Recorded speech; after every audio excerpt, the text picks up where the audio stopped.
So hi అండి.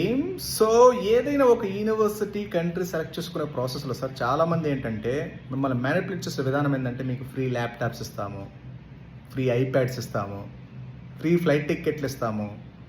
Everything is free, free, free, free, free.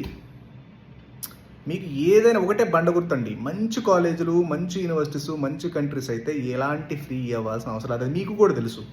కాబట్టి decision తీసుకునేటప్పుడు 1, 2 సార్లు ఆలోచించి తీసుకోండి. ఓకేనండి. సో కాబట్టి ఇప్పుడు ఎందుకంటే 2021 నుంచి రూల్స్ రెగ్యులేషన్స్ మొత్తం మారాయి. స్టూడెంట్, పేరెంట్ మీ మీద డిపెండ్ అయి ఉంటుంది. కన్సల్టెన్సీ వాళ్ళకి కంట్రీ వాడికి అసలు మన ఇండియన్ గవర్నమెంటే వదిలేసింది. మీరు ప్రాపర్‌గా రూల్స్ చెక్ చేసుకోకపోతే ఎన్నిసార్లు రిలీజ్ చేస్తారు రూల్స్ రెగ్యులేషన్స్ అని. చాలా స్ట్రిక్ట్‌గా వార్న్ చేస్తుంది. కాబట్టి మీ మీద ఉంటుంది డెసిషన్ మేకింగ్ అనేది.